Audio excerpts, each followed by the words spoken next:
Saving Australian tourism. Let's have a look.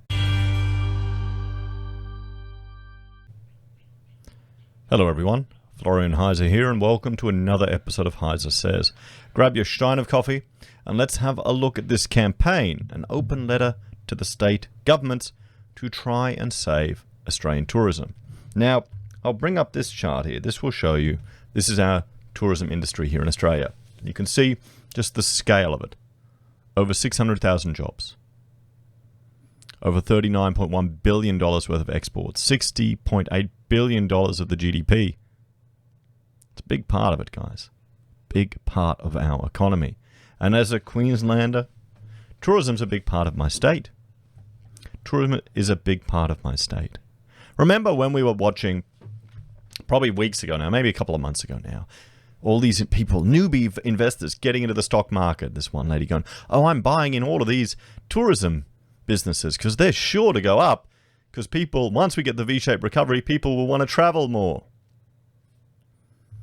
Seems quite naive now, doesn't it?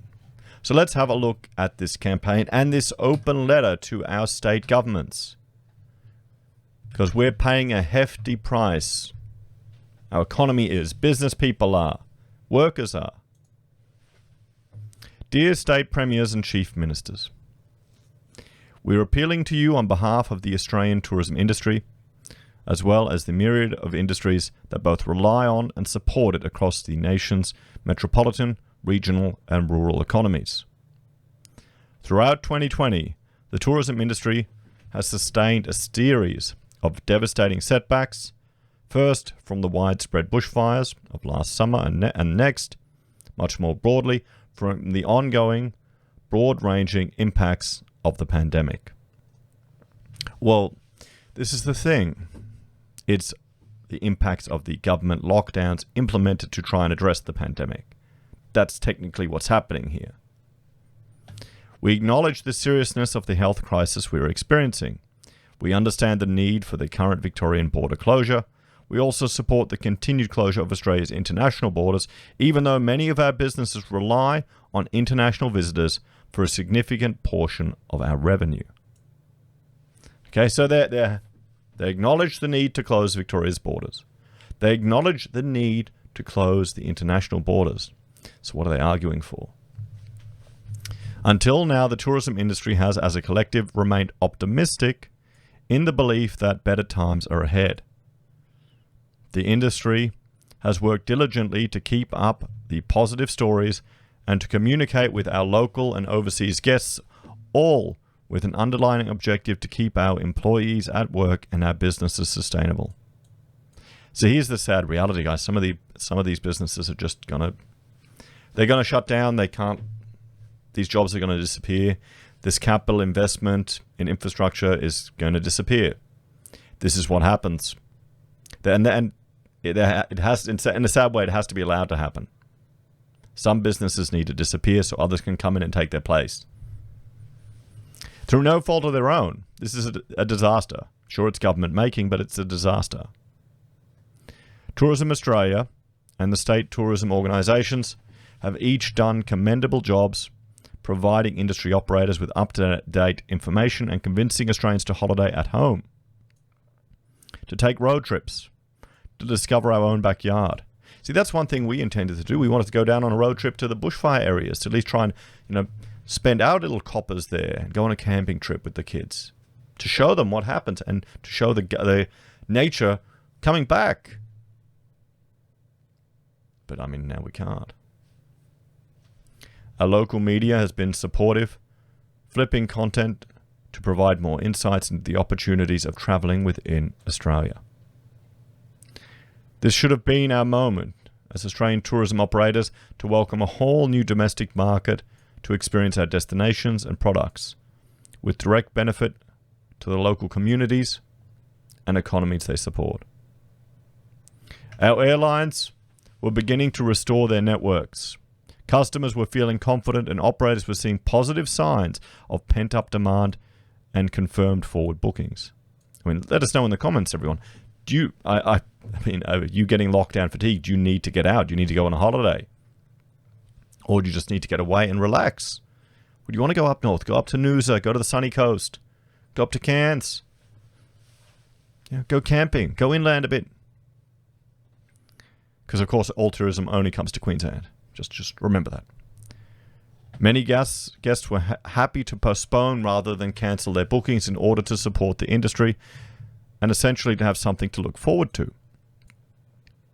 With many businesses having remained closed for 6 months, spring was the time we were planning to see operations, employees and guests return. Not to normal, but with modified operations, capacities and operations to allow safe travel. I mean, here's the thing. You have to look at the numbers in all the other states, and they're still closing the borders with each other. South Australia and Queensland. For how many people? Where is the economic impact analysis and the risk management? Because you can manage these risks. They're like everything else. You can manage these risks. Nothing is risk-free. The events of recent weeks, in particular, the ongoing changes to policies around borders and access to interstate travellers, have resulted in crippling uncertainty among tourism operators and would-be travellers alike. Guests who had previously been prepared to postpone travel have now cancelled in light of the latest announcements on long-term border closures. So are we essentially breaking up the Federation, everyone? For all intensive purposes. Fundamentally, we have seen these decisions erode confidence in the domestic tourism product and foresee serious long-term damage to Australian tourism as a result. This is an industry that directly employs over 5% of the nation's workforce, or around 660,000 Australians, with millions more indirectly employed in or reliant on the tourism industry. This effective shutdown of the industry affects tourism businesses such as hotels, airlines, tour operators, travel agencies and attractions, as well as a wide range of other businesses which support tourism operators or who benefit from visitors spending, particularly in regional Australia. This includes many small independent businesses such as bakeries, wineries, farmers, local food stores, fuel stations, support services and art galleries. The regional spread of people and businesses impacted reaches deep into every electorate across the country. I'm just thinking we had a reception at an art gallery down in Moorumba, down in New South Wales. I got married in New South Wales. We travelled down there, and people came down for the wedding. It was regional. It was nice. It was really nice. We enjoyed it. When the current JobKeeper program ends in March 2021, it is probable that many existing tourism businesses will no longer be around to provide employment opportunities or tourism experiences for Australia.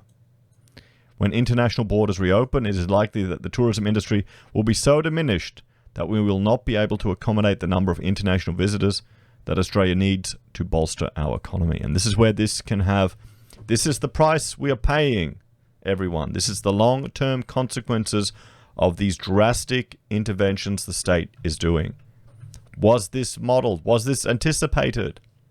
Or are they going, oh yeah, we'll just do a little shutdown here, or we'll just do another one, we'll do another one, we'll do another one.